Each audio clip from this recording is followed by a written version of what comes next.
Olá, pessoal. Boa tarde. Tudo bem com vocês?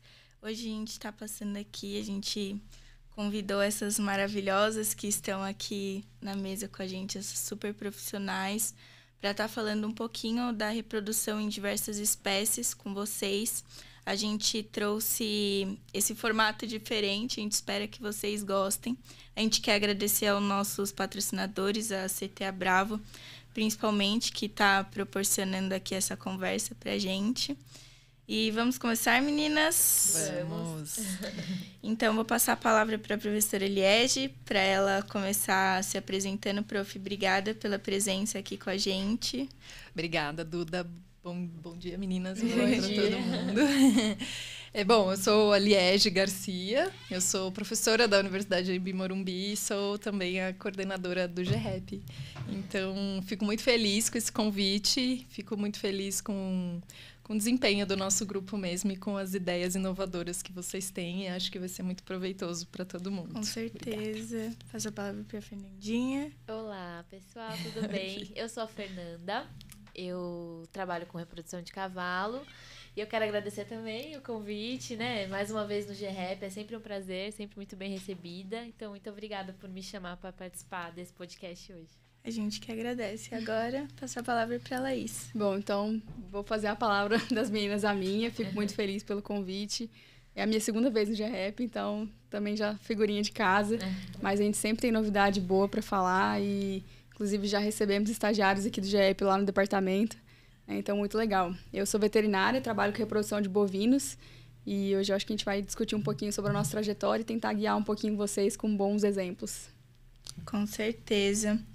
Pessoal, então vamos começar com o nosso primeiro tópico, que é saber da trajetória de vocês, né? De como, se vocês sempre quiseram reprodução, se vocês sempre quiseram direcionado para a parte de pequenos, para a parte de equinos, para a parte de bovinos. Contem um pouquinho de como foi até agora, que vocês estão construindo. Bom, eu sempre, na verdade, eu decidi que eu queria reprodução logo durante o começo da faculdade, né? Eu me formei na Faculdade de Medicina Veterinária da USP. E lá, na minha primeira disciplina com reprodução, que era uma disciplina de fisiologia da reprodução e da lactação, eu já gostei muito. Durante a graduação, eu não sabia exatamente a espécie que eu queria trabalhar e nem dentro da reprodução muito o que eu queria fazer. Então, eu era muito ávida por tudo que tinha de reprodução, todas as disciplinas, estágio, iniciação científica e tal. Aí, mais para o final da faculdade, quando veio a disciplina de obstetrícia, foi onde realmente me bateu aquele chamado. E aí eu falei, eu quero trabalhar com as minhas gestantes, com os meus bebês. E aí eu tive sorte, assim, porque logo depois, ainda no final da graduação, eu recebi um convite da professora Camila Vanucchi para prestar a prova do mestrado. Então, eu já prestei a prova do mestrado e meio que emendei uma coisa na outra, assim, né? E ela tinha acabado de entrar no departamento para trabalhar desenvolver a linha de neonatologia. E aí eu entrei para seguir essa linha também, que era o que eu queria já. Então, acho que eu tive, assim, foi estar no momento certo, na hora certa. E daí as coisas foram acontecendo. Eu sempre gostei muito da ideia de dar aula, de ser professora. E então, do mestrado, passei para o doutorado. No doutorado no começo do doutorado já comecei a dar aula também e dou aula desde então. Mas também eu nunca quis ficar só no acadêmico, eu sempre quis me manter na prática também. E é o que eu faço até hoje. Meu trabalho é dividido bastante entre a docência e também atendimento e cuidados, né? Hoje eu coordeno a equipe da maternidade da UTI neonatal da Repropet, que é o primeiro centro de reprodução canina do Brasil, que fica aqui em São Paulo. E eu coordeno toda a parte da maternidade, UTI neo, então divido meus atendimentos também, meu horário entre aula e atendimentos lá das nossas gestantes e dos nossos bebês. E você, Fernandinha, me conte um pouco da sua trajetória. Então, a minha trajetória, acho que é legal comentar que eu fui criança de apartamento, eu sempre falo isso.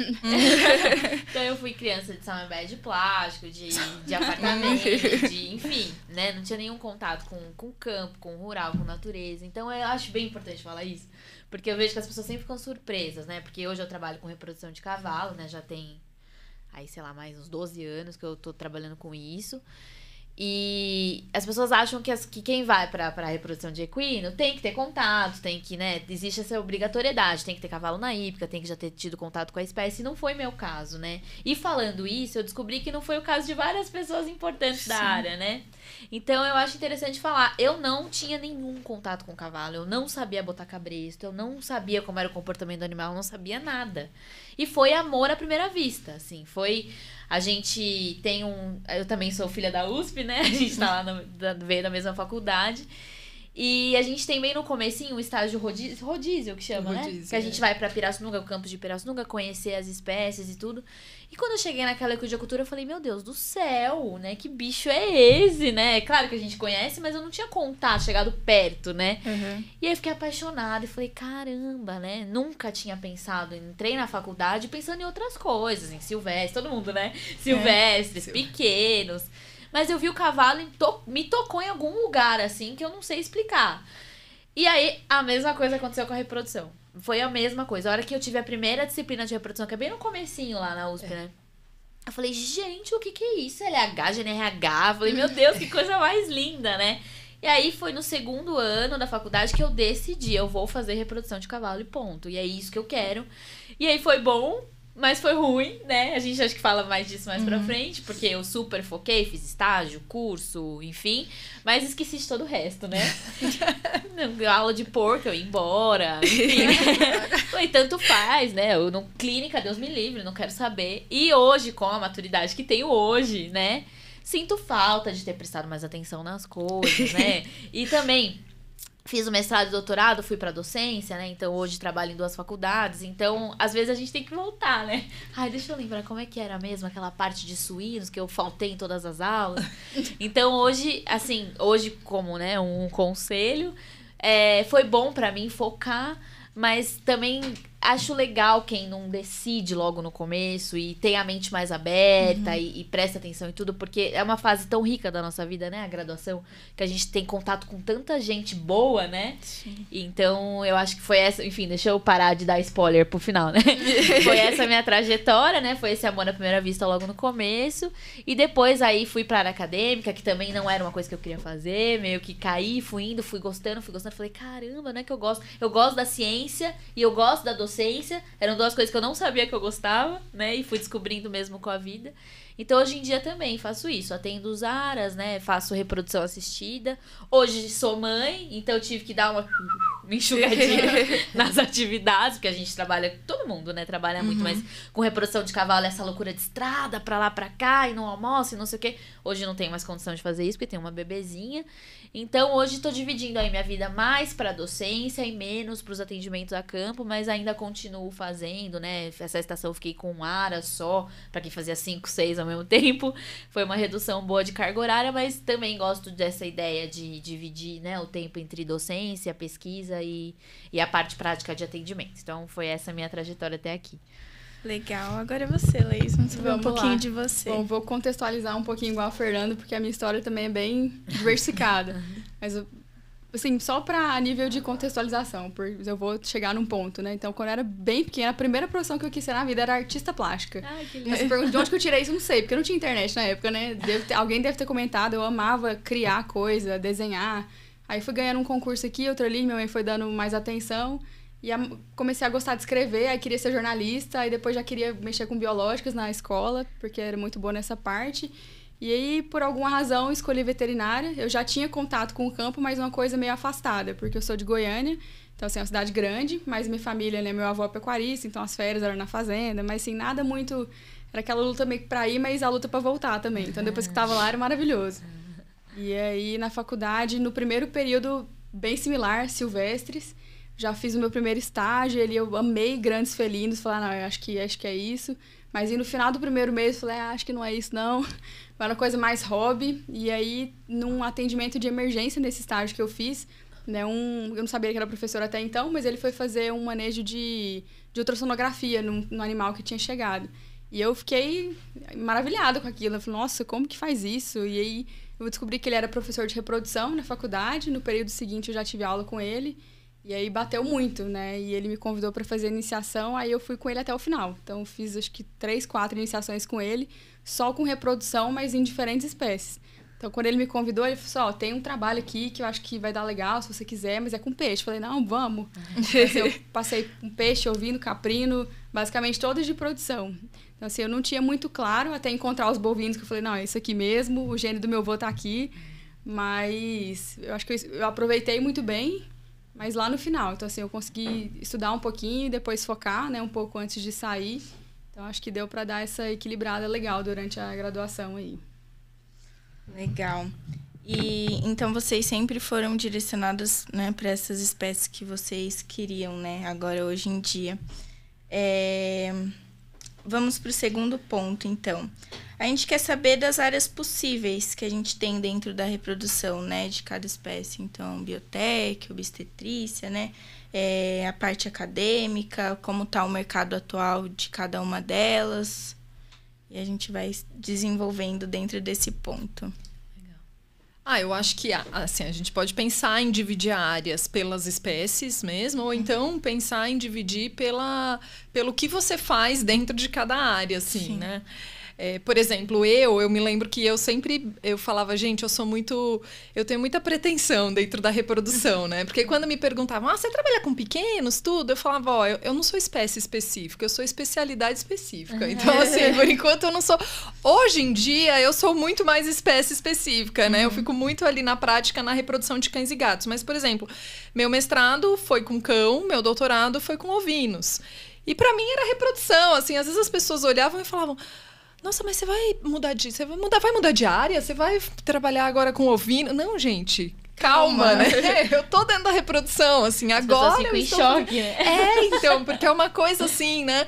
Então, isso pra mim também foi bom, porque na docência a gente acaba abrangendo tudo, né? Assim, salvo quando você acaba sendo um professor de uma universidade pública, que você fica muito ali no seu segmento, sim, mas na docência particular, que é a que nós estamos...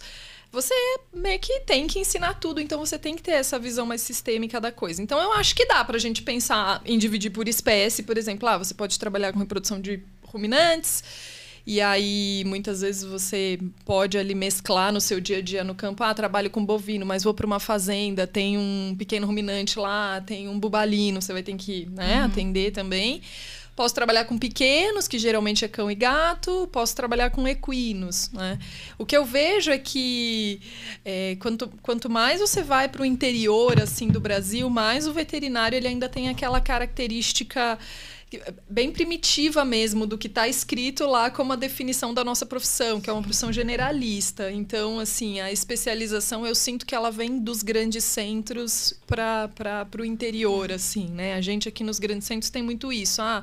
Eu sou, por exemplo, existe profissional que só faz reprodução de felinos, de gato, né? De gato doméstico. Então... Mas eu acho também que a gente pode, dentro desse contexto, não se limitar à espécie e, de repente, pensar em ser um especialista dentro das biotecnologias, que sim, é algo até que a gente vai abordar aqui hoje, né? Hoje a gente já tem algumas biotecnologias sendo desenvolvidas e aí quem é especialista naquela biotecnologia, ele acaba sabendo abordar e aplicar a biotecnologia em diferentes espécies, né? Não sei. Sim. Eu acho que no universo da reprodução de equino, a gente não consegue, na rotina que a gente tem, extrapolar tanto para outras espécies. Então, quando você trabalha com reprodução de equino, você fica naquela rotina do aras, do contato, tem que falar com um, tem que falar com outro. Fica difícil de você, por exemplo, eu não consigo imaginar um veterinário que trabalha com reprodução de cavalo atendendo reprodução de pequenos, por exemplo. Eu acho que são universos muito diferentes. Acho que a própria reprodução de bovinos não cabe na rotina, né? São rotinas muito diferentes. Então, eu acho que o veterinário que trabalha com reprodução de equino acaba ficando só com essa espécie mesmo. Porém, a gente tem a questão da estacionalidade da espécie. Isso é uma coisa que interfere muito, né? Porque a gente é uma espécie estacional de dia longo, né? Então, cicla na primavera e no verão.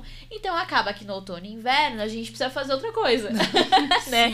Porque os boletos vêm e as éguas param de ciclar. Então, não tem outro jeito, né? Então, por mais que a gente não trabalhe com outras espécies no geral, a gente acaba trabalhando com outras áreas. Então, a gente vê muito veterinário de reprodução que faz odonto, por exemplo. odontologia equina, né? Que imagem, né? Também eu já conheço que faz, né? Que trabalha com raio-x móvel, que atende clínica, atende emergência, então atende cólica. Então, na estação, se você ligar pra esse veterinário e falar, eu tô com uma cólica, provavelmente ele não vai. Mas fora da estação, ele vai pegar pra fazer os atendimentos. A docência é muito comum, né? Então, dá aula, né, também, que também é um trabalho, né, você dá aula, você trabalha. Então, a docência também a gente acaba fazendo, porque a gente tem que ter uma complementação também, né, além de atender o Aras, porque realmente para. Agora a gente tá aqui, né, em pleno outono, eu não estou mais trabalhando em Aras, né, não tem mais demanda. A demanda para pré-natal, para obstetrícia é muito baixa na espécie, muito, muito baixa. Inclusive, é uma coisa a se conversar, né? Não é uma rotina que a gente tem de atender as éguas gestantes, né? A gente faz o diagnóstico de gestação lá, a confirmação com 45, 60 dias, recebe e não vê mais a égua. A gente não tem essa rotina. Então, eu acho que tem essa questão. E sobre locais, né, para trabalhar, a gente tem bem no início da carreira a residência, né, que eu acho que é bem interessante, acho que é para qualquer área, né? Sim. Para pegar experiência com o respaldo de um profissional que tá lá, né, sendo seu supervisor.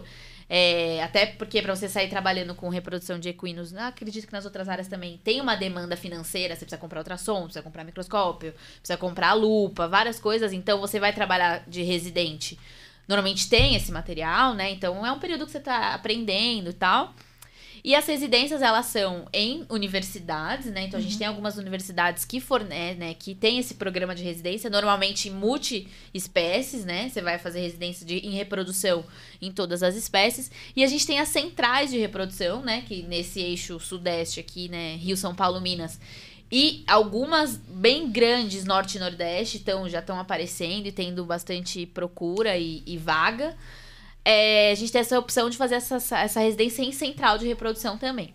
E para a vida pós-residência, você tem essa opção de continuar trabalhando como funcionário de central ou de universidade, ou ser autônomo, que é o que acontece com a maioria, né? Então, sair fazendo reprodução assistida móvel em vários lugares e aí adequando aí esse quebra-cabeça aí da agenda e da correria para conseguir atender, né? E ter essa demanda aí. Mas eu acho que são essas as principais opções, né? Pegar a estrada, não tem jeito, né? Pessoa que trabalha com reprodução de cavalo, a não ser que você seja um profissional fixo de algum lugar, o que acontece, mas é mais raro. Você vai rodar muito, né? E pegar bastante estrada. Então, essa acho que é mais ou menos a rotina de quem trabalha com reprodução de equinos hoje em dia. Sim, essa questão da residência é bem legal, né? Porque você sai de lá especializado, né? Naquela área que você tá, tipo, a reprodução. A maioria das residências, não sei, assim, profundamente, por exemplo, as dos Aras, mas pelo menos todas as de universidade, elas têm uma chancela, né? Do MEC você sai, inclusive, com título de especialização lato sensu, né? Muitas vezes, assim, da residência. Então, é uma especialização mesmo. A residência é uma ferramenta maravilhosa. Hoje, assim, muitas vezes os alunos me perguntam, você fez residência? Normal, né? Perguntar. E eu não fiz, assim.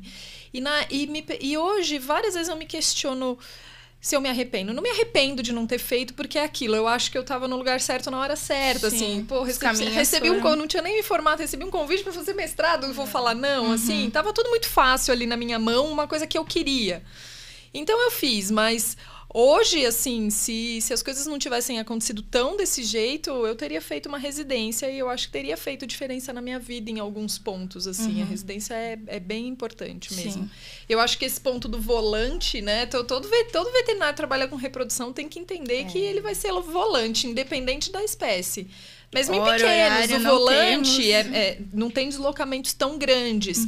Mas, assim, tem você dentro do seu carro, precisando de um carro como um instrumento de trabalho, que vai ter, né, perdas e, enfim, e colocando tudo lá e tendo que deslocar, né? A gente fica mais na região aqui da Grande São Paulo, mas ainda os centros de reprodução estabelecidos como um espaço físico são raros, né? Assim, aqui aqui no Brasil, de uma maneira geral. Então, a maioria dos veterinários também trabalha como volante. Os de pequenos, né? E eu acho que não é diferente em bovinos, não. Só comentando, porque diferente das meninas, eu não coloquei minha situação atual, mas... Bom, então eu formei na Federal do Tocantins, apesar de ser de Goiânia, minha família mudou para Tocantins, então eu formei em veterinária lá. E fiz o meu curricular em São Paulo já, com o professor Pietro, já queria bovinos, né? Já tinha decidido nessa época, e fiquei para o mestrado e agora para o doutorado. Então, estou na pós-graduação ainda. Mas muita coisa da parte de equino se aplica aos bovinos, do que a Fernandinha falou, dessa parte de deslocamento. Só no mestrado eu rodei 100 mil quilômetros do Brasil todo. Assim, eu aprendi a consertar meu carro de uma forma que eu não sei explicar. Troco pneu, troco filtro, troco tudo já. Eu sou amiga de vários mecânicos. Tem umas coisinhas pra ver no meu aqui. Nada que uma diáriazinha resolva. Mas a gente aprende a se virar, porque roda muito e aprende a conversar com todo tipo de gente, entender a comunicação, né? Então, eu aprendi a falar de uma forma mais fácil para as pessoas entenderem o que eu tava falando. Então, assim, ter humildade de descer quantos degraus precisar, acho que isso é importante. E, bom, então, primeiro de tudo, você tem que ter disponibilidade para rodar, para conhecer diferentes fazendas, porque cada uma tem uma abordagem, cada uma tem uma realidade. E, principalmente, quando você trabalha com corte, que eu trabalhei mais com corte, eu saí trabalhando com Nelore, né, bovinos zebuínos, no caso. Então, você trabalha com um grande volume de animais. Então, você, né, geralmente, as rotinas, você acorda muito cedo, sai de madrugada para trabalhar com, né, sei lá, quantos animais por dia. Nos experimentos que a gente faz, como tem muitas avaliações, às vezes você não consegue fazer a quantidade que alguém a serviço a campo, né, autônomo faz. Então, eu conheço profissionais que faz 800, 900, depende muito do serviço, mas por dia. Então, assim, num experimento você faz 400, 500, assim, né, apertando todo mundo. E já é bastante. E já é bastante. Né? Então, para ver que tem um volume muito grande. Mas, como as meninas comentaram, né, a gente não fica só nessa área. Então, o volume das nossas atividades são grandes, então mesmo gostando e tendo mais prática com corte, eu tive que trabalhar com leite e com bubalinos. Mas, né, aloquei muito dos conhecimentos, alguma coisa, né, tem muita coisa parecida, e você vai ganhando mais experiência. E no meu caso, como eu fiz o meu estágio na USP, eu fiquei com a tendência de fazer residência também. Então, eu até cheguei a me inscrever na prova, mas não fiz, porque depois que eu fui ler um pouco melhor, no meu caso, como eu tinha certeza que eu queria só bovinos e só reprodução, e lá tinha equino, tinha clínica, tinha não sei o quê, muito mais amplo, né? O que é muito bom para quem quer realmente conhecer um pouco melhor. Eu falei, não é para mim, porque eu quero isso e queria muito com aquele orientador, que no caso era o Pietro. Então, eu falei, não, eu vou abrir mão e fazer o mestrado, e para mim foi excelente. No meu caso, como era um professor muito concorrido, tinha muitos alunos, eu tive que ficar 1 ano antes de entrar. Então, assim, é até um dos outros pontos também, mas você fica um pouco inseguro, você fica se comparando, nossa, eu ainda tô aqui, o pessoal já tá numa profissão, mas, assim, valeu muito a pena. Porque a veterinária é tardia, né? É tardia. A gente demora pra crescer na vida, mas, né? Pra ganhar dinheiro. Amadureceu muito, assim, mas recapitulando, o veterinário na parte de bovinos, né, ele pode atuar autônomo, que é dessa forma, então roda muito, né, não tem muita hora, depois que ele vai conseguindo fazer um volume maior de animais, ele consegue organizar a agenda dele um pouco melhor. E para corte, é final do ano, né? Depende um pouco da região, mas setembro até março, abril, em alguns lugares, você tem a estação de monta a todo vapor. Então, eu conheço veterinários que fazem 50 mil inseminações nesse período. É muita coisa. Caramba. E tem gente que faz menos. Quem está começando faz 3.500, 4. E assim vai, até você se organizar. Quem trabalha com leite é o ano todo, não tem folga. Né? Com bubalinos é um pouco parecido, é sazonal, igual ao equinos, né? Tem um período certo, mas você consegue adequar um pouco melhor do que leite. Então, assim, tem umas diferenças, você pode ser autônomo e trabalhar dessa forma, ou por alguma empresa. Então, uma empresa de sêmen, uma central, né, com avaliação de sêmen, ou as farmacêuticas, né, com produtos, né, visitando fazendas, serviços técnicos. A parte de embriões também é bastante interessante, você tem uma agenda um pouco melhor, ou não, dependendo do serviço. A parte de aspiração folicular, acho que todos esses assuntos, as ferramentas estão bem ligadas, mas sempre tem um perfil parecido. É viajar, é conversar, e tem que se adequar às fazendas, porque cada um tem um perfil diferente. A área da reprodução não tem muito jeito. Você não tem horário, não tem dia, a gente não escolhe quando os casais vão parir, né, bro? E é diferente do que as pessoas pensam, né? Porque pensa assim, eu vou pra reprodução porque na clínica tem emergência, então eu vou pra reprodução que eu vou conseguir fazer a minha agenda, não vou trabalhar de final de semana. Acho importante a gente já jogar a verdade, né? Não, você vai perder casamento, né? Você vai perder aniversário das pessoas, você vai perder os amigos que vão falar, cadê você? Que eu não te vejo mais, né? Então é importante a gente já mandar a real, que não é porque é repro que não tem uma agenda doida. Né? Às vezes, mesmo você não trabalhando em fim de semana, tem fazenda que não quer uma empresa mesmo e não trabalha, mas tem fazenda que trabalha. Mesmo que seu serviço seja segunda-feira, você vai ter que estar dirigindo domingo para chegar lá. Então, assim, é isso que é difícil de explicar, né? Não tem muita folga mesmo, até você se estabilizar um pouco melhor, né? E conseguir ter equipe, a agenda vai ficando um pouco mais folgada. Sim.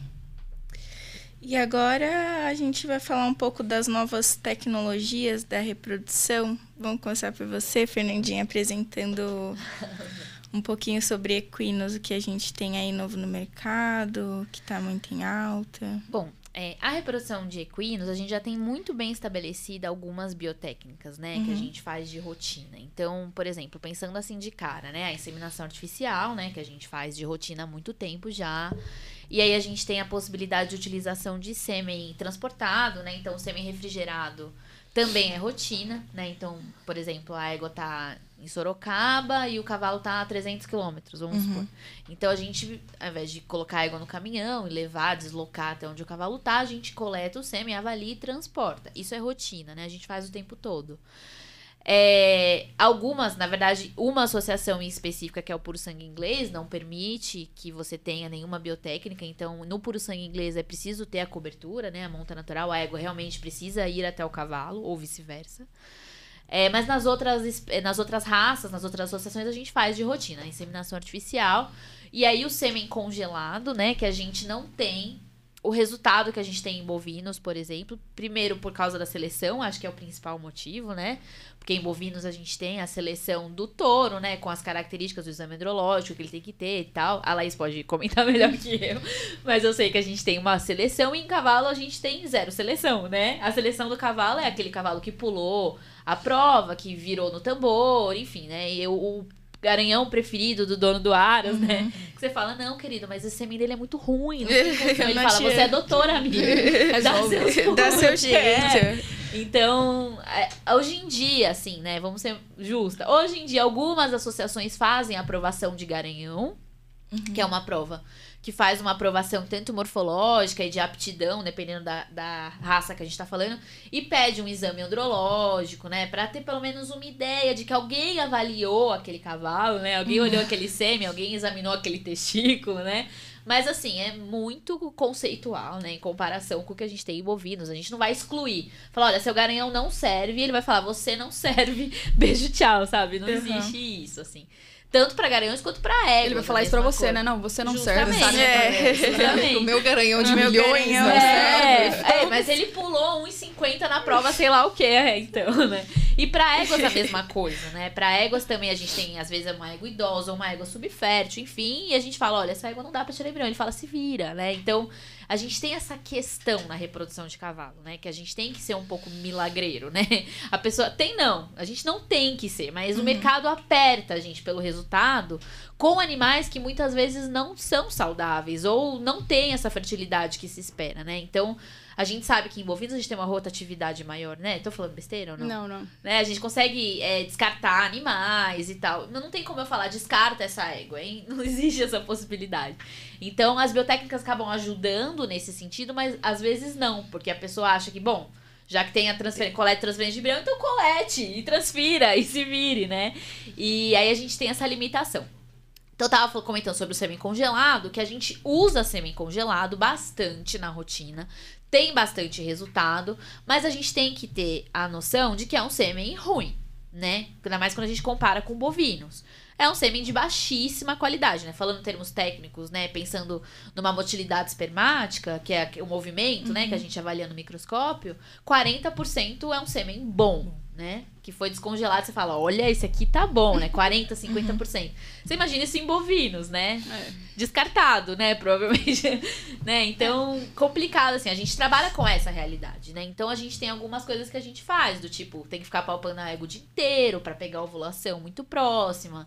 A gente usa a pipeta flexível pra colocar o sêmen muito pertinho lá, né? Na cara do gol, lá, né? Pertinho do local da ovulação. Mas ainda assim, a gente sabe que tem sêmens muito utilizados de cavalos muito importantes que não dão resultado. Não dão. Mas por que você usa? Porque é o que o proprietário quer. Então a gente fica lá insistindo num sêmen que, sei lá, das 10, talvez uma dê um embrião que, sei lá, se vai confirmar. Então a gente tem essa realidade da biotécnica, existe, é difundida, é muito utilizada. Mas nem sempre a gente vai ter o resultado que se espera. Então, isso tem que ser muito claro para a pessoa que está trabalhando em termos científicos. Olhar os dados, né? Como é que se fala disso em artigos, né? E pra pessoa que tá te contratando, tá esperando esse serviço, isso tem que ficar muito claro, né? Ainda mais a gente vê, às vezes a galera tá saindo da faculdade, sai, não, eu vou fazer, vou acontecer, etc. E a gente tem que entender que é muito multifatorial o nosso trabalho, no geral, né? Então a gente depende de tudo isso e a gente depende do clima, se choveu essa estação, se fez calor, se secou, se no capim tá ruim. Então essa é uma questão, né? As biotécnicas existem, mas a gente tem que ter um pouco de cuidado. Outra coisa que a gente faz de rotina, né, é a coleta e transferência de embrião. Então, isso já faz mais de 30 anos que tem comercialmente, funciona, e que a gente, né, coletar o embrião de uma égua doadora, em que a gente insemina, seja com o sêmen in natura, né, o sêmen fresco, ou refrigerado ou congelado. A gente coleta esse embrião dessa égua e transfere para uma égua receptora, que é uma égua comum, enfim, que não tá em prova, não tem esse valor comercial da égua doadora. É o ganha-pão do veterinário de reprodução de cavalo, a gente faz muito. A gente faz prenhez também, né, de deixar a égua prenhe dela mesmo, mas o que paga melhor é a transferência de embrião. Porque é um procedimento que exige mais cuidado, então a gente consegue cobrar um pouquinho mais. Não que gostaríamos, né, quando a gente fala que a gente faz coleta e transferência de embrião, a pessoa acha que a gente tá milionário, né, porque vê os doutor de reprodução humana, né, e fala, nossa, você faz isso em cavalo, meu Deus, né, não é isso, né, a gente não cobra menos do que gostaria, ainda mais porque a gente tem aí essa questão da pessoa aí cobrando cada vez menos, e aí a gente não tem uma regulamentação, etc. Enfim, né? Assunto para um outro podcast. Mas é o que dá, é o ganha-pão mesmo, né? Então, quanto mais embrião você faz, melhor a tua estação. Então, a gente mede mais ou menos a estação. Ah, quantos embriões você fez? Fiz 10, fiz 20, fiz 30, fiz 500? Não, essa central é grande, ela faz 500 embriões por estação, né? Então, a gente trabalha nesse sentido, na coleta e na transferência de embrião. A produção in vitro de embriões, como é a rotina, né, de bovino, você vai comentar, até muito pouco tempo a gente não fazia em cavalo. A FIV, né, que é a fertilização in vitro, que a gente precisa de uma maturação do óvulo em laboratório, não funciona em cavalo, né, faz muitos anos que se tenta, existem algumas universidades importantes, né, tentando fazer isso acontecer e não funcionava. E a ICSI, né, que você coleta esse óvulo já numa fase mais madura e faz essa transferência do espermatozoide diretamente dentro do óvulo, porque na FIV você faz lá um pool, né, de espermatozoides com o óvulo, e aí eles fazem o trabalho ali, né, no laboratório. Sim. E na ICSI não, você vai lá e coloca um espermatozoide dentro do óvulo. A ICSI funcionava muito bem em uma universidade dos Estados Unidos, né, há uns anos atrás, existia uma pesquisadora, dois na verdade, uma nos Estados Unidos e uma na Itália, que faziam isso comercialmente e só. Não funcionava, ninguém conseguia reproduzir. E aí, há pouquíssimo tempo, né, vamos falar, acho que uns 4, 5 anos, a gente teve o primeiro nascimento de um potro de ICSI no Brasil, o primeiro nascimento de um potro de clone também no Brasil, e aí a gente passou a ter isso de forma comercial, né? Anteriormente a gente tinha apenas uma empresa que tinha a patente de todo o processo, e hoje em dia a gente já tem algumas empresas no Brasil que, né, a gente tem concorrência, né? O cliente pode escolher, né, de quem que ele quer pagar esse serviço, e tá funcionando. Então, a gente tem a ICSI e a gente tem a clonagem, que são biotécnicas novas no Brasil e no mundo, né? Mas no Brasil mais, que vem funcionando comercialmente, fora da pesquisa, né? Quando a gente fala comercialmente, é fora do laboratório, fora da universidade, existem proprietários pagando para fazer isso. São biotécnicas diferentes das que a gente comentou até agora, porque a gente não faz a campo, né? A coleta e transferência de embrião, eu chego com a minha lupa, eu passo meu álcool na mesa, eu coloco lá e eu faço aonde estiver a égua. A ICSI não, né? Você precisa transportar esses ossos para um laboratório, num ambiente muito controlado, com tudo controlado, umidade, temperatura, enfim. Então, são coisas diferentes, né? Então, a gente tem agora, por exemplo, pensando em empresa, né? Então, a gente tem empresas absorvendo profissionais para trabalhar nessa parte, né? Que já acontecia muito em bovinos e não tinha em cavalo. E hoje em dia a gente tem essa nova possibilidade. Você gosta de laboratório? Você pode trabalhar em laboratório mexendo com embrião de cavalo, né? E aí tem o veterinário do campo, que faz a coleta de aspiração das éguas, a coleta dos ossos, e tem o veterinário, que não necessariamente precisa ser um veterinário, né? Pode ser alguém que trabalha com essa manipulação de embrião, trabalhando no laboratório, né? Então, são biotécnicas novas que vêm chacoalhando o mercado de um jeito bizarro, assim, né? Porque a gente agora tem outras demandas de receptora, né? Porque antes a gente tinha receptora só para transferência de embrião, agora a gente tem receptora para o embrião de ICSI, então tá mudando o valor. Os sêmens que eram considerados mortos, né? Tipo, não dava resultado na coleta e transferência de embrião. Na ICSI, como você precisa de um espermatozoide só, reviveu um monte de sêmen morto aí que tava no botijão de nitrogênio. Então, esses sêmens importados, de cavalo de salto importante, chacoalhou tudo. E o próprio veterinário tá se realocando, né? Maravilha. Tipo, peraí, eu quero fazer isso, eu não quero fazer isso, qual que é, né? Onde que vai ser o meu lugar nesse mercado? Então, eu acho que o mercado de reprodução de cavalo tá dando uma chacoalhada aí, tá dando uma mexida boa agora por causa da inserção dessas novas biotécnicas. Eu acho que no momento não há uma substituição, porque o cliente que faz transferência de embrião nem sempre é o mesmo que faz ICSI, porque a ICSI é muito mais cara. E nem é só isso. A égua não é a mesma. Então, por exemplo, no áreas que eu trabalho, eu faço a reprodução básica, né? Coleta e transferência de embrião, prenhez, enfim, de sêmen congelado. E algumas éguas vão para ICSI, né? Então, existe isso também, né? Alguns animais, porque ele não vai pagar para todos os animais, porque não faz sentido. Então, eu acho que no momento a gente tá convivendo junto. Eu não sei, assim, né? Como foi o cenário em bovinos, eu não sei como será isso no futuro. Mas no momento temos isso, né? A inseminação, a coleta e transferência de embrião e a ICSI, a clonagem, como uma nova biotécnica que já está comercialmente difundida. É bem completo, né, gente? Ah, mas eu quero ouvir você, porque eu sei que a gente tem um outro cenário aí, né? Mas tem muita coisa que se aplica aos bovinos, assim, porque quando você pega os livros antigos lá atrás, que fala de tudo quanto é metodologia, muita coisa começou com equino e depois foi para bovino, né? Eles foram só readequando. Os livros do Ginter, por exemplo. Mas, assim, o que usa... Existem muitas técnicas para bovinos, que também estão extremamente consolidadas. Então, antes de 1990 já havia estudos, e depois, 2002, até 2004, né, começou a IATF, que foi o carro-chefe. Então, vou começar por ela, que é a inseminação artificial.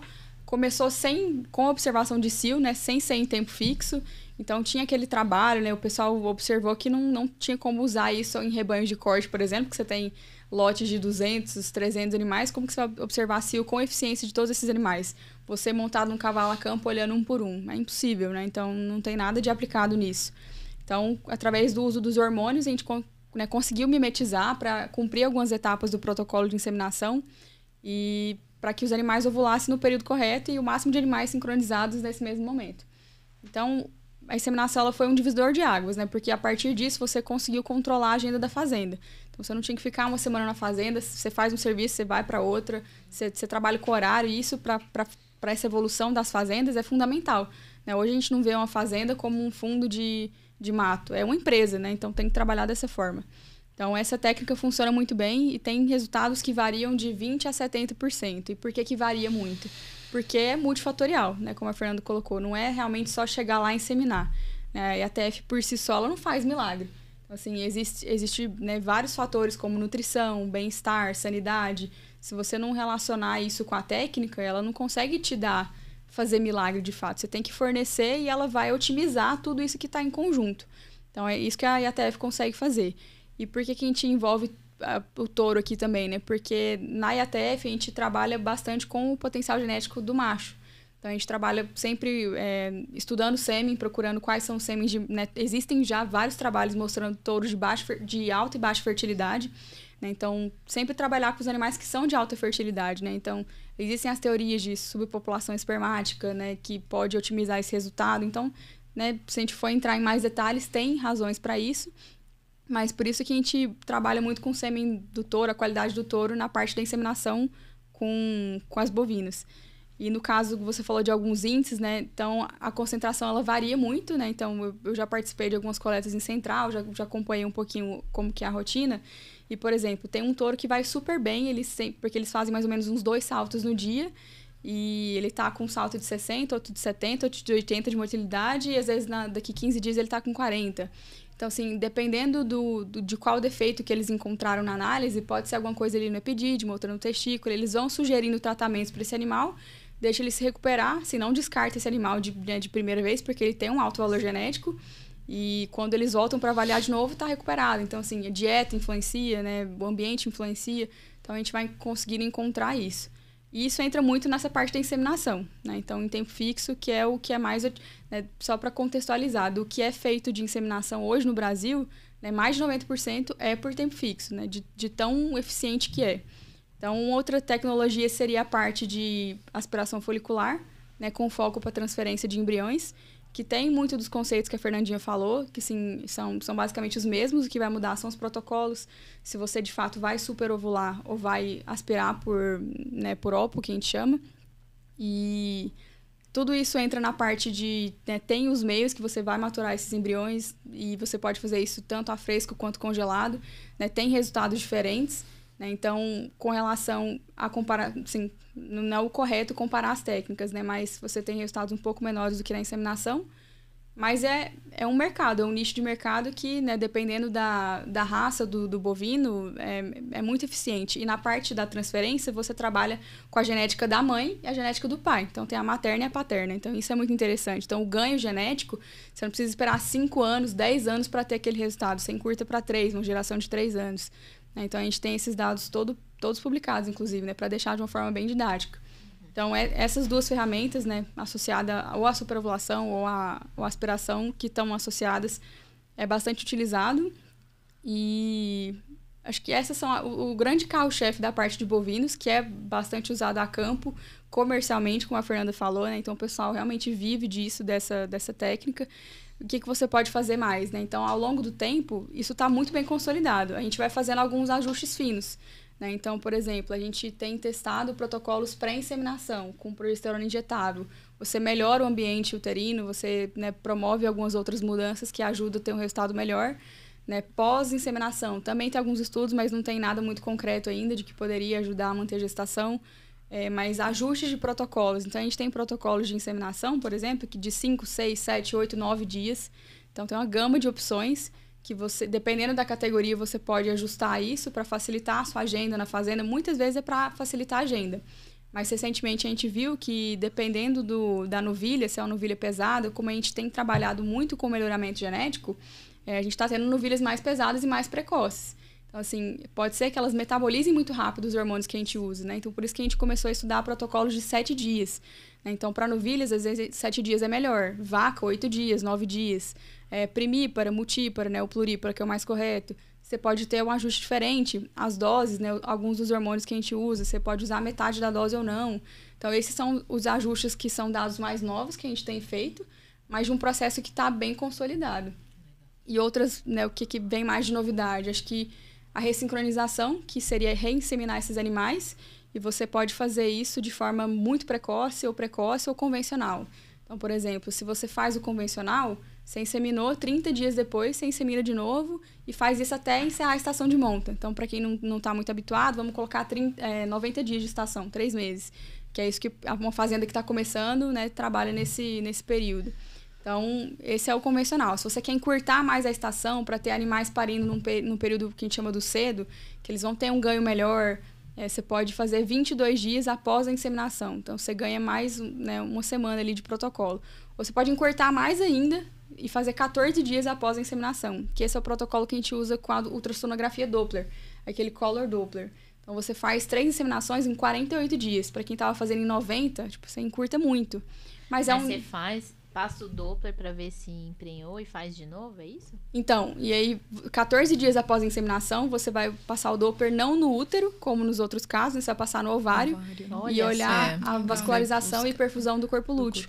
Então, ali você consegue dizer quem está gestante e quem não está. Porque muda a vascularização do corpo lúteo. Se tiver ruim a vascularização, você já considera que está vazia. Como vazia e ela segue o protocolo. Olha como a gente não sabe nada, né? Em cavalo, nunca, nem sei, nem como que é a vascularização do CL, da égua prenha, da égua vazia. É engraçado, né? É bom a gente ouvir essas coisas pra dar uma... Opa, peraí. Então... coisa pra gente estudar, né? Então, assim, tem várias opções, né? O que a gente tem que fazer, igual as pessoas falam, tem que usar a tecnologia. A gente realmente tem que usar a tecnologia para ser mais produtivo. Mas eu não vou chegar numa fazenda que tá começando agora e falar, você tem que fazer Doppler, porque é isso aqui que dá resultado. Porque não é assim, né? E o Doppler é caro. É caro, tem um investimento, você tem que, né, entender, estudar e usar os níveis de tecnologia possível. Quer dizer, só do cara ter uma planilha, isso é uma tecnologia, né? Então, a gente tem que saber direcionar da melhor maneira. Mas, assim, tem essas opções e é o que tem sido usado amplamente no mercado. para bovinos. Legal. Bem avançado e pequenos, prof. Vamos para a realidade agora, triste do mundo. Vamos lá. Então vamos lá. Bom, pequenos. Primeiro que assim, né? Pequenos é um desafio, porque eu trabalho com 2 espécies. Aqui aborda pequenos cão e gato, que a reprodução é completamente diferente de uma para outra.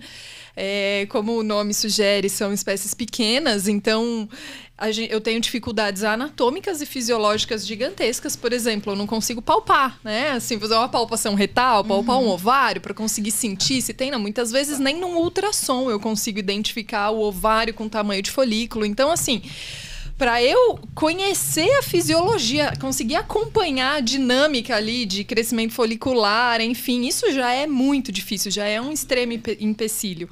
Outro ponto que eu vejo é o valor agregado que esses animais têm, que é um absurdo de diferença, né? Então, e isso pauta muito os investimentos que vem desde investimentos, a gente pensar em investimentos em ciência, investimentos em tecnologia, em desenvolvimento de novas ferramentas de trabalho, e o quanto aquele tutor / criador, enfim, está disposto a pagar, né, por aquilo. Então, a gente ainda está anos-luz lá para trás, assim. O que hoje existe na prática? A gente faz inseminação artificial. Isso eu vou falar em cães e aí eu comparo com gatos, né? Então, em cães, a inseminação artificial com sêmen fresco ou refrigerado é uma realidade. Então, a gente manda sêmen para dentro do Brasil, refrigerado. Isso é uma boa realidade. A inseminação artificial nas cadelas, ela é intravaginal.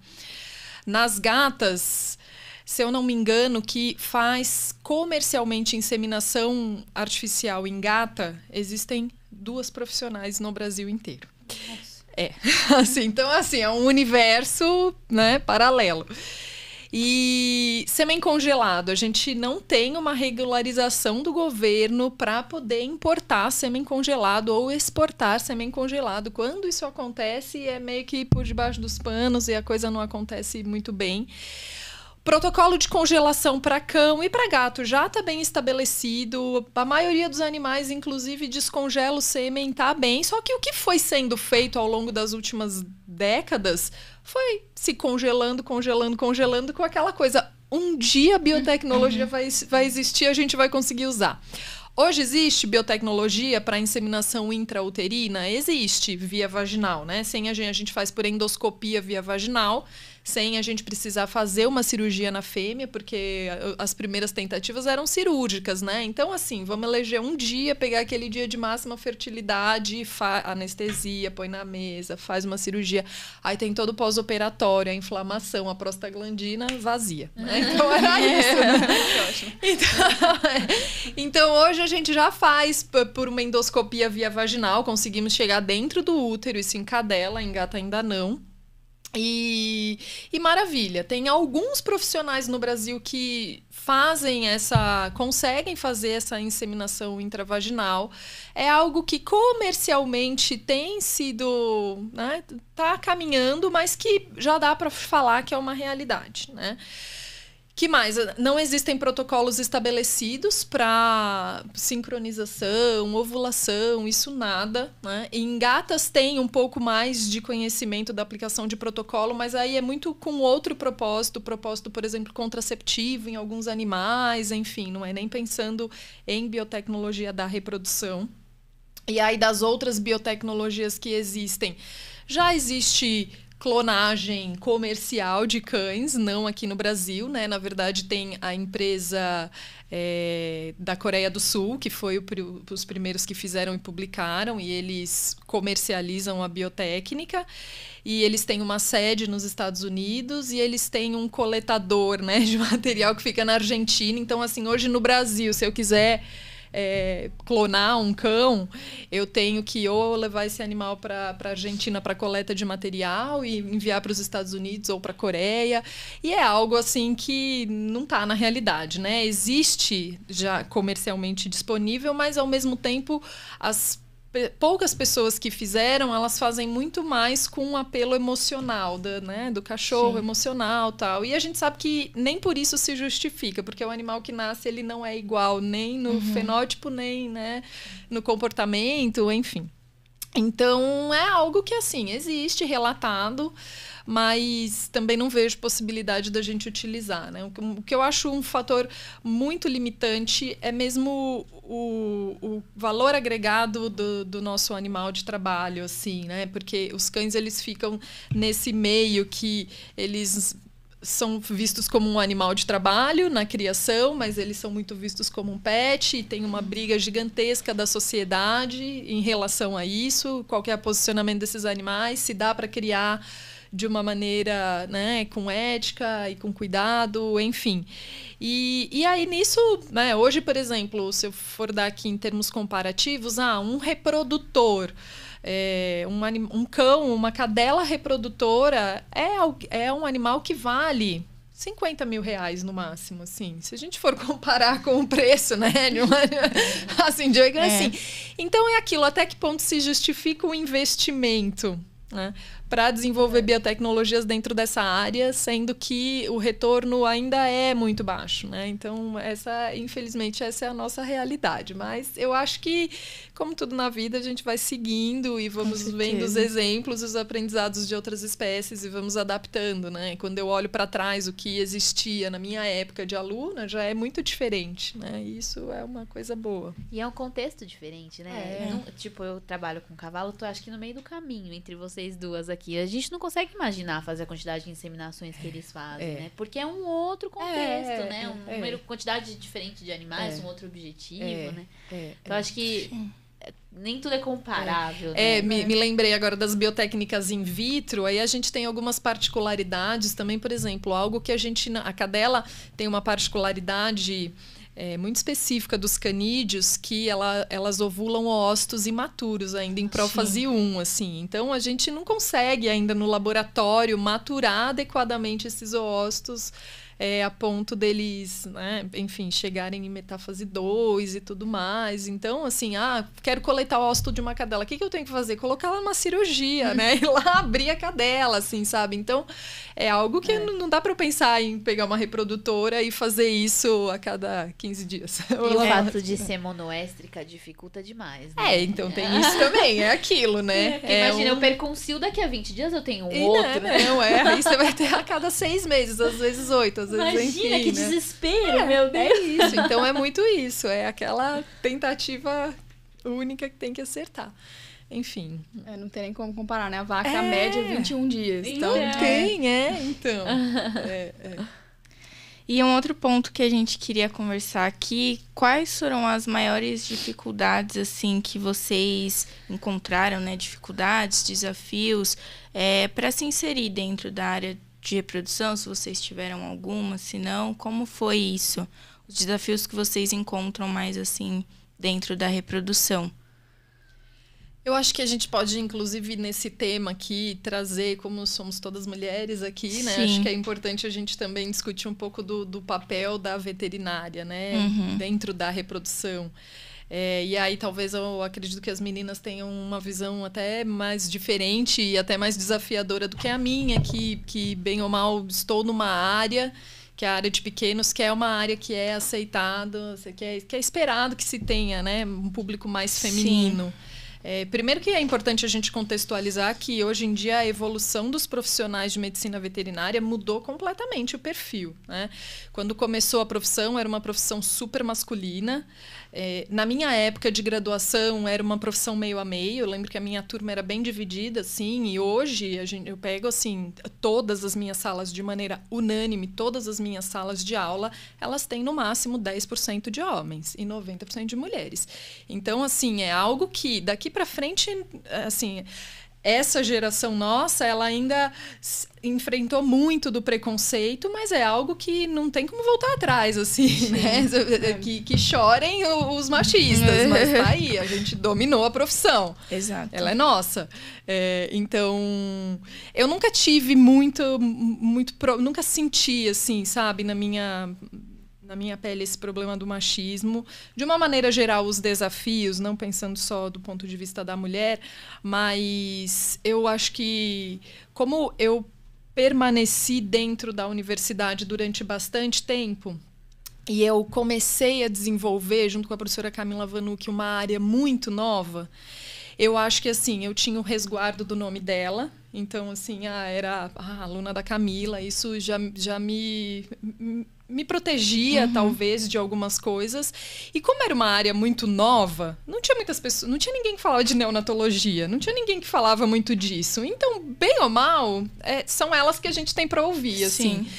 Eu acho que esse é o lado bom de você ser pioneiro dentro de uma área. Quando você entra numa área que já está muito bem estabelecida, já tem muitos profissionais estudando, bons nomes, aí, às vezes, as pessoas, até elas te darem um voto de confiança, né, demora um pouquinho mais.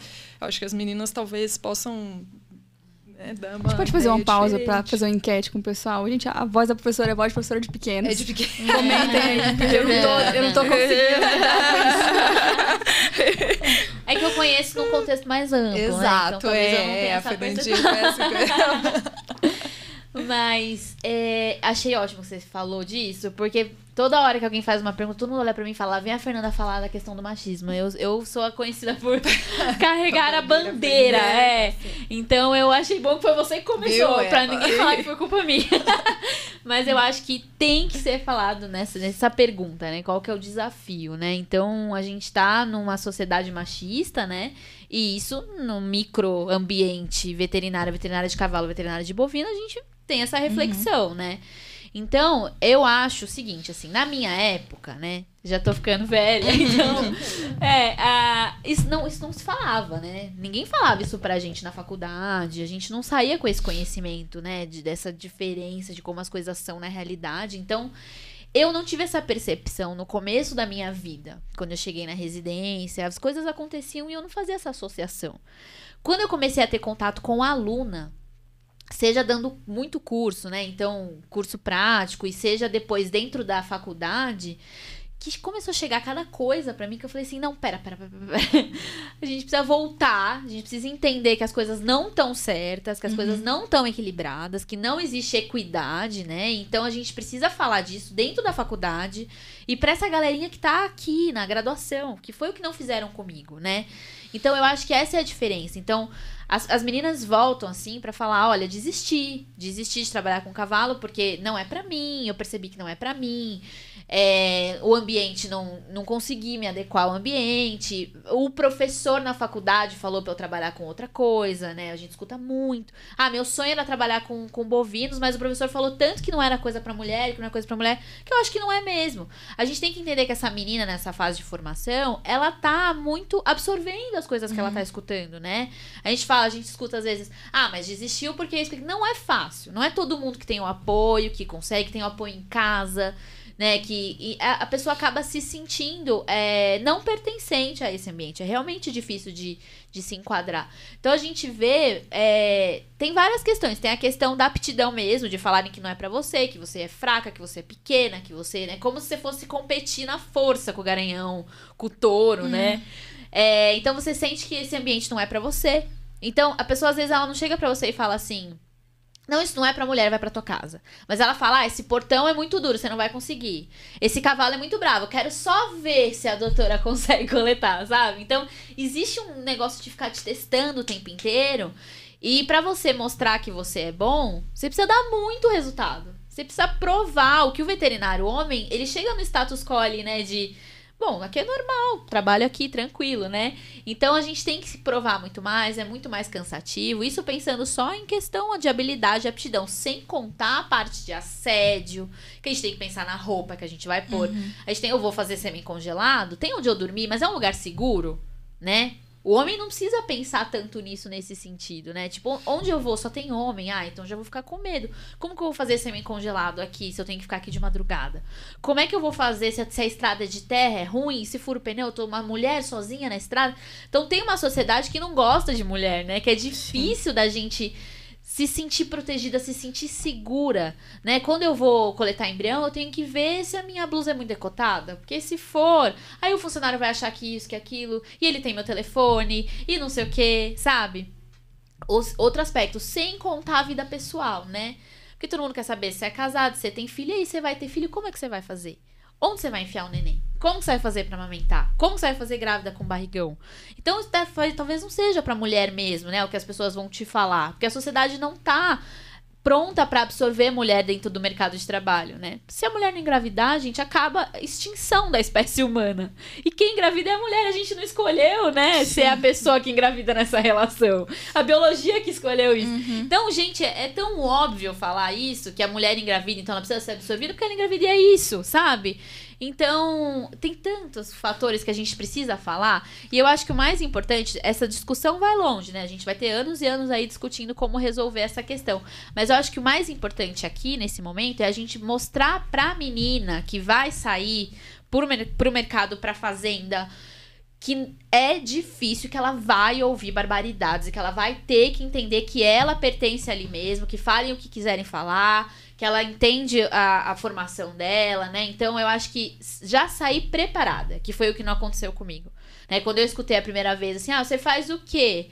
Você trabalha com inseminação? Eu trabalho com reprodução. Só reprodução? Pra mulher tá bom, né? Tipo, me desqualificando como mulher. E eu olhei, só tinha homem em volta. Eu falei, gente, o que eu faço? Eu respondo, eu vou embora, eu apanho, né? Então, quando você é pego de surpresa, de entender que não é pau a pau. Né? Então, o cara que não precisa pensar na roupa antes de sair de casa, ele pode pensar em outras coisas.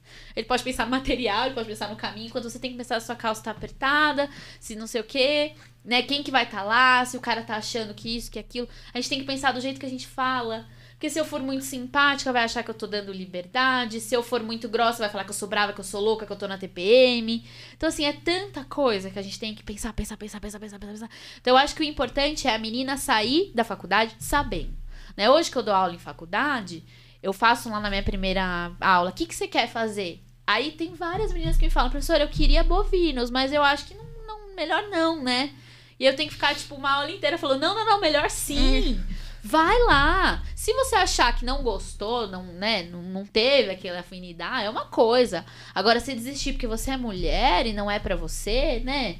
É isso que a professora falou, a gente tá na mulher invadindo tudo que é lugar, né? Então, antigamente não existia mulher em cargo de chefia, diretoria, né? E agora tem, pra ter, a gente vai estar em todo lugar mesmo. Acostume-se, né? Quem não gostar vai ter que engolir. A gente vai estar, né? Então é isso. Então é as meninas entenderem que todos os lugares são pra meninas, pra mulheres, todos os lugares são, falem o que falar. E por mais que tentem te diminuir, etc., é você saber do seu potencial e entender que as dificuldades vão existir. E essa conversa, né? Saber virar para profissional e falar, olha, como é que é isso? É assim mesmo. É assim mesmo. É assim mesmo. O problema, a culpa não é sua. Use sua rede de apoio feminina. Total. Use. E entender que a culpa não é sua. Porque como antes a gente não tinha com quem falar, não, peraí, o funcionário tá me assediando, tá me mandando mensagem, eu acho que eu fiz alguma coisa errada. Eu devo ter ido com uma blusa muito decotada, eu devo, né? Eu devo não ter dado ao respeito, a gente escuta, né? Tem que se dar ao respeito. Que é isso? Tem que fazer alguma coisa pra ser respeitada, né? Então, essa conversa de não, a culpa não é sua. A sociedade é isso, né? Se você andar na rua, você é um objeto. Então, isso é a sociedade. Então, acho que essa conversa, esse respaldo pra quem tá saindo, né? E indo enfrentar esse mundão machista no mercado de trabalho, que é importante a gente falar sobre isso. Eu acho que também. Por aí. Quer falar alguma Vamos coisa, lá. Júlia? Bom, eu acho que eu compartilho um pouco do sentimento da professora, porque eu faço iniciação, pesquisa desde da graduação, né? Então, e o meu orientador era homem. Então, assim, eu saía para muitas fazendas já com ele e era respeitada, porque estava acompanhada dele. Mas eu sempre tentei levar de uma forma natural. Então, assim, procurei vários estágios e geralmente eram veterinários homens. E com um específico eu senti que não estava muito legal, porque ele me procurava mais do que ele. Só que qual que foi a minha atitude? Tipo assim, eu não vou mandar minhas mensagens. Falar, obrigada, tá coincidindo com outros compromissos meus, eu não vou, mas agradeci. E pronto. Então, assim, eu acho que existe, é real, tem produtores, eu conheço, né? Graças a Deus eu conheço a minoria, que é machista. Talvez porque as fazendas que a gente trabalha já é um pessoal da mente mais aberta, né? Quando ele usa tecnologia, ele tem que ter mais visão, que são essas pessoas que vão continuar no mercado, a verdade é essa. Mas, porque eu tenho o receio de, às vezes, eu acho que a gente tem que passar a mensagem real de que é difícil. Eu posso falar por mim, 90% do tempo eu viajei sozinha. Então, assim, eu nunca tive tantos perrengues que eu não consegui resolver, mas por vontade própria, eu ia falar, não, eu preciso aprender isso aqui, porque às vezes eu vou estar sozinha, eu vou ter que trocar um pneu. Meu carro tem tudo. Tipo, todo tipo de ferramenta que você imaginar. Tipo, tem que puxar, uma vez caiu num buraco, amassou a roda, eu tive que pegar uma fita, amarrar com quem estava passando, puxar. Então, assim, porque eu sentia a necessidade de saber, eu não queria depender de outra pessoa. Mas, e da mesma forma para estágio. Então, assim, se eu via que alguém não tinha os valores que eu tinha, eu não ia pedir estágio para essa pessoa. Se eu tive que ir numa fazenda fazer um experimento que estava combinado para ser lá e a fazenda não me recebeu bem, eu vou fazer o meu serviço e vou embora. Eu não vou ficar levando isso não vou guardar no coração. Sim. Então, é isso que eu falo. Assim, eu carrego, sempre que eu viajo, eu tenho a oportunidade de levar muitas estagiárias. E eu falo, olha, não é fácil, mas você faz o seu serviço, trabalha com ética, conversa.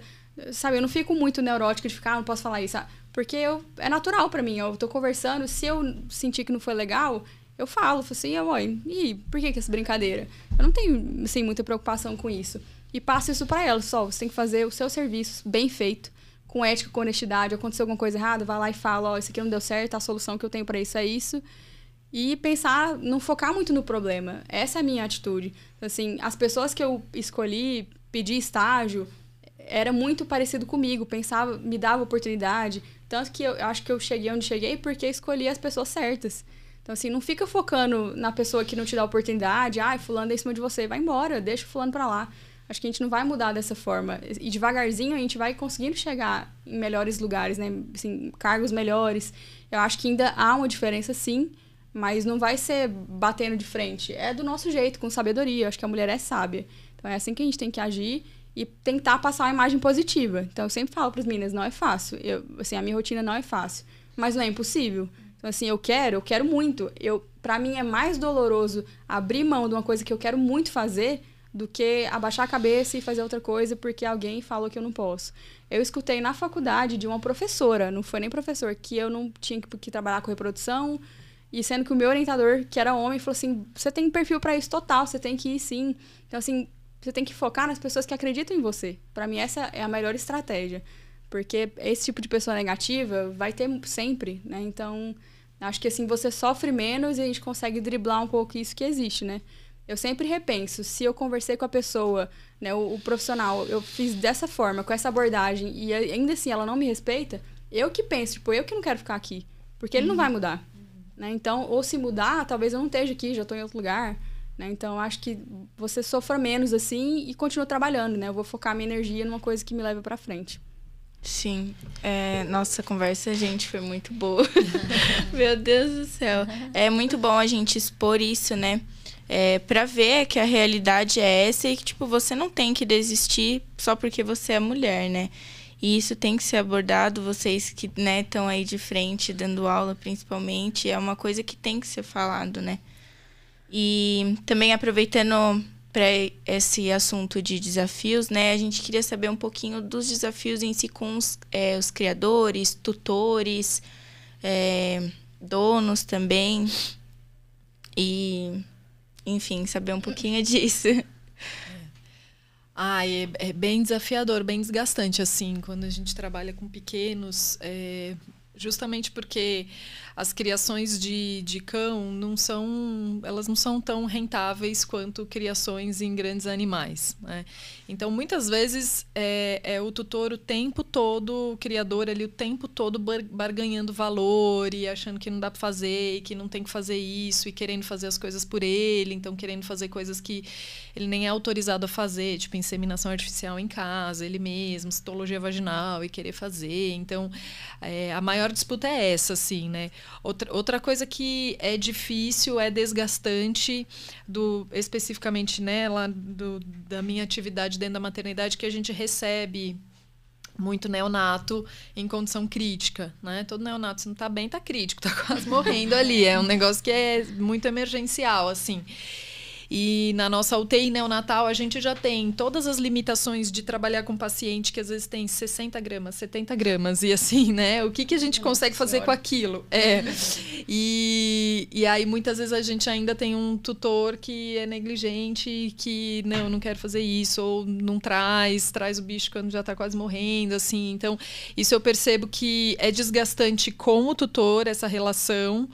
E eu vejo nas meninas da minha equipe que é muito desgastante emocionalmente para elas, porque assim, a gente da reprodução, no geral, todas as fases da reprodução, a gente trabalha muito com vida, né? A gente não costuma trabalhar muito com morte.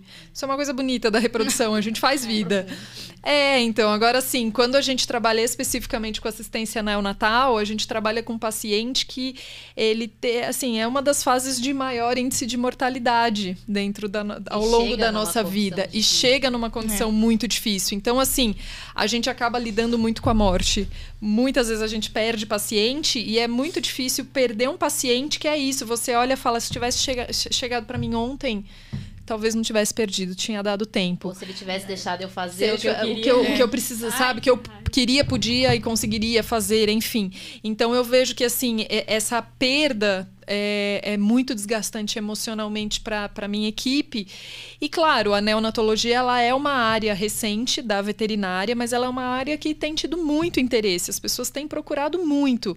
Então, eu vejo o profissional da reprodução, ele vai trabalhar cada vez mais como neonato. E aí ele tem que entender que é uma abordagem muito diferente do que é ele trabalhar com reprodução, com biotecnologia, com patologia. Porque trabalhar com neonato, além de você entender da reprodução, porque você vai trabalhar com parto, por exemplo, tem que entender toda aquela coisa, mas assim, você tem que ter um perfil muito do intensivismo, aí você tem que ser o generalista, você tem que ter a clínica, sabe? Assim, é outro escopo de trabalho. E é muito desafiador nisso. É um paciente sempre muito crítico que pode morrer a qualquer hora.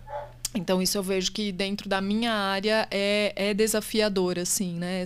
Esse desafio emocional de lidar com isso, assim, né? Até a parte do encaminhamento também, né? De outros profissionais que... nossa, mas tem especialista mesmo em neonatologia? Então, é uma área tão nova que, às vezes, outros profissionais... Os da reprodução, eles já entendem que a área existe, já sabe mais ou menos quem trabalha. Agora, os gerais, muitas vezes, nem sabem. Nossa, eu nem sabia que tinha quem trabalhasse com isso, assim, por isso sabe? Que tem que falar, né? É impressionante, então. E é isso, assim. Então, às vezes é isso. O paciente, às vezes chega paciente para mim que fala, eu já passei em 3 outros colegas, 4 outros colegas, e ninguém tinha me indicado vocês. Eu fui encontrar vocês pelo Google, assim, sabe? É um negócio ainda que você fala, poxa, caramba, né? Então vamos falar, né? Enfim. Eu sou a veterinária de reprodução que indico com gosto por neonatologista. Nossa! Vai! Nossa, com gosto. Primeiro porque é isso, eu não tenho esse perfil. Eu não sou da clínica. Eu não mexo com neném, assim, não é... Eu mexo com as mães. Então, o meu negócio é controle de ovulação, inseminação, tratar problema uterino. Agora, o neném... Depois que ele sai da mãe, eu já não sei muito. Já basta a sua, que te dá trabalho, já basta né? A minha, nossa senhora. E eu vejo isso, né? Assim, na medicina humana isso é tão segmentado, né? O obstetra e o neonatologista e o pediatra e tal. E, às vezes, na minha área, eu vejo, às vezes, essa cobrança de... Mas você não mexe com o potro? Eu não mexo com o potro porque eu prefiro passar para um especialista, né? Que sabe muito bem o que tá fazendo. E é o que eu falei, eu passo com gosto. Eu tenho alguns colegas que trabalham com neonatologia, que fizeram mestrado, acompanharam muitos partos, muitos neonatos. E eu chamo assim, com prazer. Olha, esse potro não... Eu acho que a gente, como profissional, a gente tem que saber avaliar e dizer, olha, esse potro não tá bem. Isso não é normal.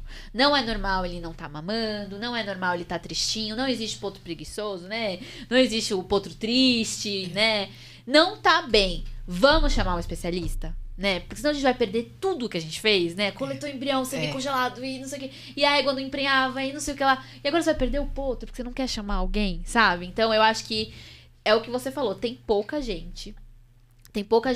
Tá crescendo pra caramba. A gente vê muito interesse na galerinha da graduação, né? E os que eu confio, eu mando, encaminho, chamo com gosto, assim. Eu não faço... Isso pra tudo, né? Cheguei, a égua tá mancando. Olha, eu não atendo claudicação, mas eu tenho uma pessoa pra te indicar tão boa. Porque eu acho que, né? Eu ajudo o outro, ajudo o cliente, que vai ter uma assistência muito melhor. A gente se completa. Então, pra mim, isso é tão interessante. Então, eu não faço neonatologia, não entendo de intensivismo, não entendo de clínica, não é a minha pegada. Mas eu acho que muito, muito importante. Não, na realidade que a gente trabalha hoje, é assim, faço 30 embriões, porque 20 morrem mesmo, né? Então eu fico com 10 potros no final. É isso. E morre mesmo. Morre porque ninguém vê nascer, ninguém vê mamar, ninguém vê, tá com diarreia, ninguém viu. E é isso, agudiza, né? Hoje tá bem, amanhã morreu, né? Então já aconteceu várias vezes de eu falar...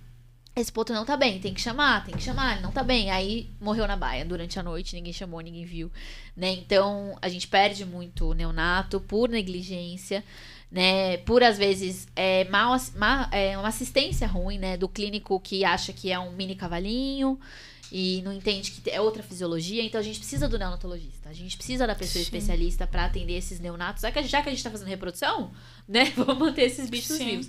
Então, isso é um desafio. Apesar da gente estar falando de uma criação com muito mais dinheiro envolvido, ainda morre neonato assim a rodo, muito mais do que a gente gostaria, muito mais do que seria normal, né?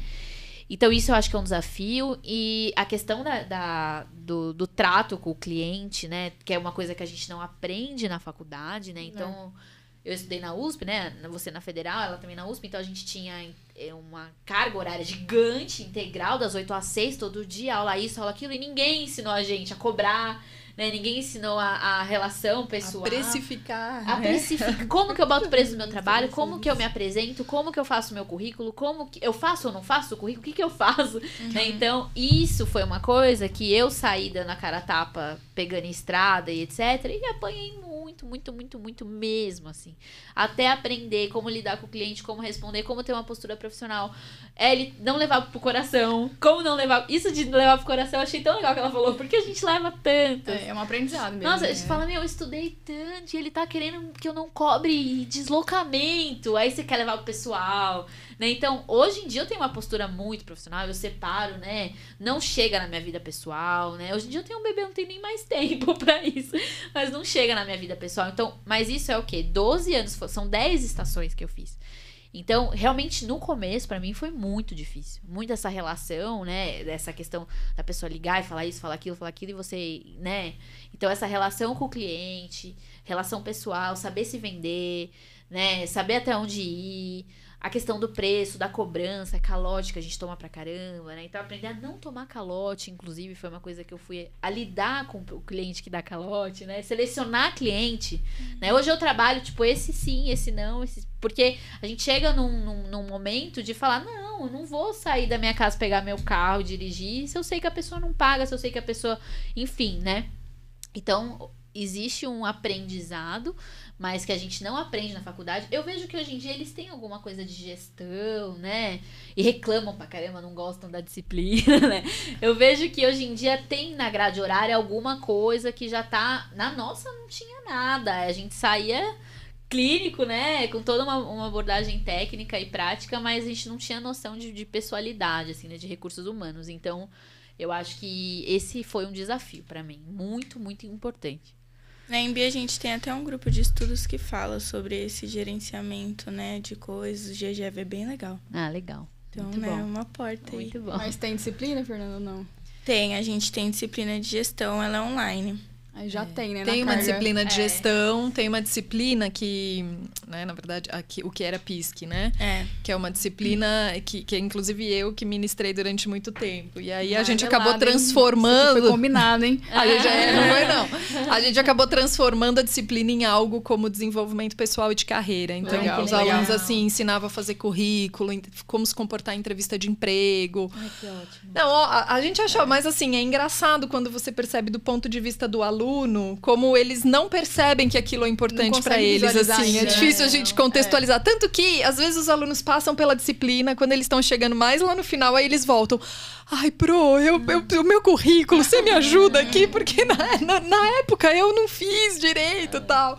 É isso, assim, né? Então, é engraçado isso. Né? Falta maturidade para entender isso.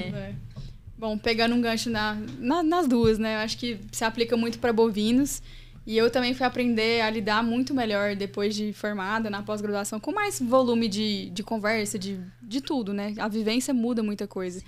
Mas eu acho que já tentar traçar o perfil durante a graduação ajuda. Então, eu sei que é difícil lá no começo a gente ter essa visão, mas do meio pro final, se você focar mais, você já tem que pensar na parte... Como a gente falou, às vezes eu passei por várias áreas também, mas a partir do momento que eu encontrei bovinos, que foi no 3º ano mais ou menos, eu já foquei total.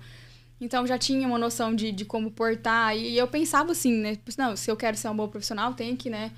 Quero ir confortável, né? Eu tentava adequar e tudo. Acho que me ajudou um pouco na parte de lidar a campo. Então, esse não foi um desafio tão grande, mas mais de conversar e de negociar, porque, querendo ou não, você se vende a partir do momento que você pisa na fazenda, né? Olha, eu tô aqui fazendo experimento e tal, estamos avaliando isso. Na hora que você responde o WhatsApp, a pessoa já tá é vendo o jeito que você respondeu. Então, eu acho que a vivência ajuda muito nesse sentido, mas os problemas são muito similares. Então, tem que tentar exercitar isso, talvez... esse curso que eles têm no começo da faculdade já, professor, ou não? Não, é meio da meio, faculdade. É que já tá com a cabeça um pouco melhor, né? É. Bom, eu acho que ajuda muito nesse sentido. E a gente vê pelo tipo de convite, né? Pra falar, mulher, como que é comportamento...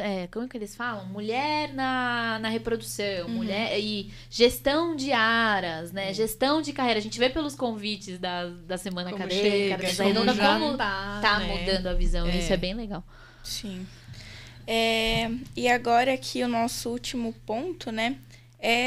Se é possível se manter financeiramente hoje em dia só trabalhando com reprodução, né? Mas como a gente já falou, aqui a gente tem uma diversidade e também as perspectivas que vocês têm do mercado aí para pequenos equinos, bovinos. Eu acho plenamente possível, temos exemplos aqui, né? Eu acho que quando a gente pensa em todas as áreas da reprodução, por exemplo, a docência na reprodução, assim, a gente, não tô só a campo, mas trabalho com docência na reprodução, então tá dentro, assim, e mesmo quem trabalha só a campo, eu acho plenamente possível.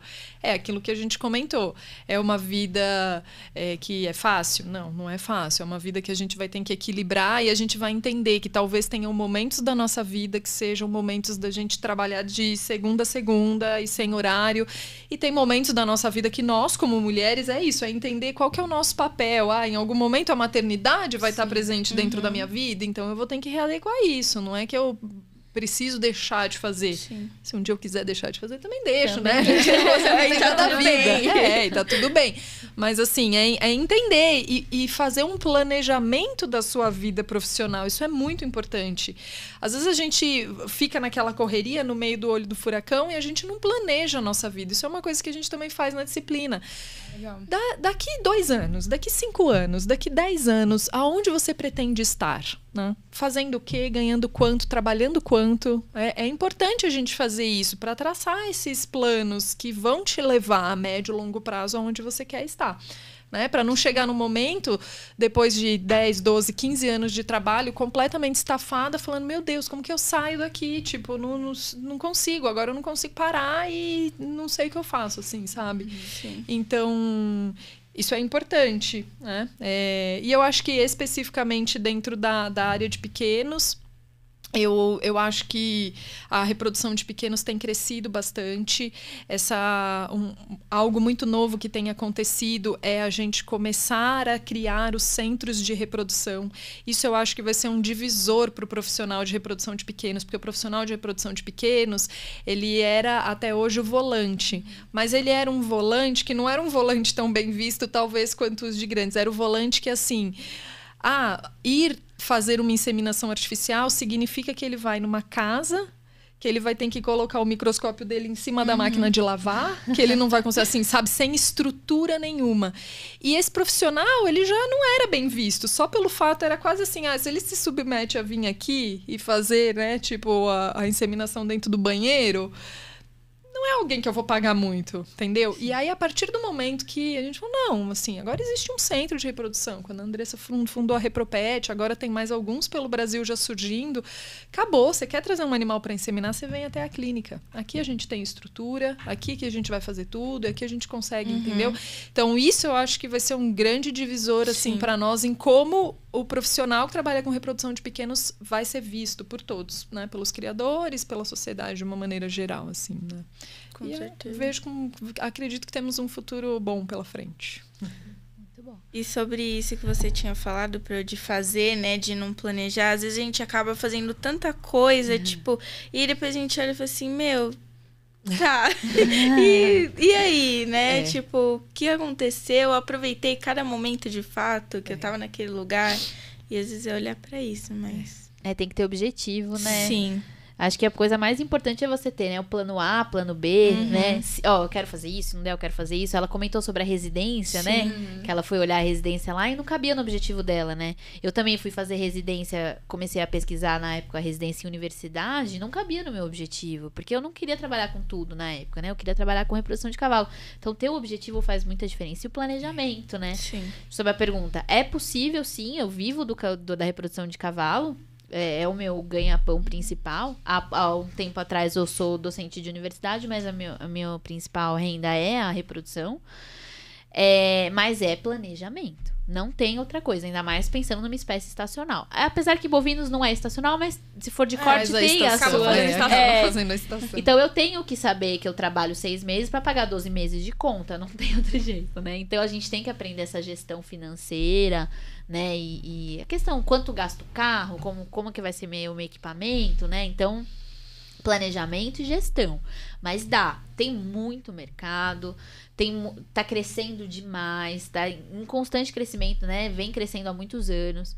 Tem sair desse eixo sudeste, Rio, São Paulo, Minas, né? Então, o pessoal fala, não tem como trabalhar a reprodução de cavalo que tá saturado. Eu fui trabalhar em Oriximiná, lá no Pará, porque não tinha ninguém lá pra fazer reprodução. Eu fiquei 1 mês lá trabalhando com quarto de milha. E eu tenho alguns amigos trabalhando no Nordeste, a gente tem a maior central de reprodução da Bahia, com manga larga machador, que eu tô mandando gente de São Paulo pra lá. Então, assim, tem muito lugar. E fora do Brasil, assim, tem veterinário fazendo reprodução no mundo inteiro, né? A gente tem que entender que o veterinário brasileiro é um dos melhores do mundo. A gente tem a melhor especialização. A gente tem as maiores universidades, a gente publica pra caramba. Então, né, entender o nosso valor também, né? Como, o pessoal fala pra mim, vou fazer meu obrigatório com reprodução nos Estados Unidos e Europa. Legal. Mas você sabe que aqui tem também, né? Aqui tem e você vai aprender até mais, às vezes, do que você vai ver pra lá. Então, saber que tem muito lugar, mas que às vezes, principalmente nessa fase do comecinho, né? A gente talvez vai ter que sair um pouco de casa, vai ter que ficar longe do namorado, vai ter que ficar longe da família, né? E vai ter que experimentar outros lugares. Mas mercado tem, o Brasil é enorme, tem cavalo pra caramba. Tem muita gente precisando de fazer reprodução, então mercado tem pra caramba e dá pra viver. No meu ponto de vista, dá pra caramba pra viver disso, sim. Bom, bovinos, nada diferente. Dá pra viver bem, viu, gente? Tem a partir do... Bom, é volume, né? Bovinos é grande parte volume. Por exemplo, quem trabalha com corte... facilmente atende algumas fazendas de leite também. Então, assim, você tem um volume muito grande na estação de monta, mas tem fazendas que fazem estação invertida, menos quantidade, mas tem fazenda de leite o ano todo. Então, assim, você faz um montante maior realmente na estação, mas durante o restante do ano você também mantém uma média legal. Isso falando do pessoal de corte, né? E leite é o mesmo ritmo o ano todo. Bubalinos muda um pouco, até que eu não conheço muita gente que sempre consorcia, né? Bubalinos com bovinos. Não conheço quem trabalha 100% com bubalinos. Mas, sim, trabalha muito bem. Com relação ao mercado, crescendo muito. Até compartilhando um dado lá do departamento. A gente fez uma estimativa em 2019, que se o mercado crescesse de forma otimista, que a gente coloca 10% ao ano, né? Em 2025, a gente chegaria na média mundial. Então, a gente saiu de 16%, que é a quantidade de vacas inseminadas, né? Nessa projeção para 2022, em 2025. A gente atingiu essa proporção em 2021. Assim, o mercado tá super aquecido, né? Então, num período de crise, né? Num período de crise, né? Então, tá muito bem. E um outro ponto importante, a gente que trabalha com pecuária de cria, né? O país é dividido em várias categorias, né? Tipo, a gente tem mais de 50% da terra que são as florestas nativas preservadas e cerca de 19,7% para pastagem. Aí a pastagem você divide em agricultura e pecuária. Da parte da pecuária, 70% é pecuária de cria. Então, assim, a cria, ela ocupa muito espaço. Então, assim, é uma área que precisa de atenção, precisa de serviço. Então, assim, sempre vai ter demanda para reprodução. E à medida que você for bem qualificado, gente, falta vaga. Tem gente que procura a gente. Você pode recomendar alguém, às vezes não tem quem recomendar. Porque você precisa conhecer a pessoa, saber se ela é boa. Então, assim, se a pessoa for boa, humilde, tem vontade de trabalhar, vai pro Pará da vida, que tem muito serviço, vai para qualquer lugar. E é isso, você consegue fazer a vida muito bem com reprodução, sem nenhum problema. Gente, foi muito legal a nossa conversa, foi muito proveitosa. Gostaria de agradecer essa mesa cheia de mulheres profissionais perfeitas, vocês. A gente gostaria de agradecer também a CTA, que patrocinou a gente aqui hoje. E vocês por essa conversa. E a gente tem uma lembrancinha. Vi, pega pra gente poder. Obrigada. Ai, foi ótimo, Pela foi ótimo ouvir. participação. As meninas também. Muito bom. Muito obrigada. Muito obrigada. Obrigada. Foi ótimo ouvir as meninas, muito bom. Eu sempre digo mesmo, conversar. sempre bom aprender. A gente sempre aprende uma coisa nova, né? Isso é Sim, mais legal. incrível. Adorei. Ótimo, Muito obrigada também. pelo convite, por mais iniciativas dessas, que a gente Exato. possa Muito, sentar, parabéns. conversar. Parabenizar a iniciativa, né? Porque é uma ferramenta que atinge uma geração mais nova, que é um desafio que a gente tem, né? Tem que passar isso pro pessoal mais novo, vocês e o Fernandinho. Sim. Pra entender a mensagem que a gente precisa passar, né? O agro não é o vilão, tem área para trabalhar no Brasil e fora, né? Com sustentabilidade. Acho que a gente tem que passar... Sempre tem que focar na realidade. É difícil, mas é possível, né? Dar um lado positivo. Senão ninguém anima a fazer nada na vida, né? Eu acho. Exato. Muito bom. Obrigada, meninas.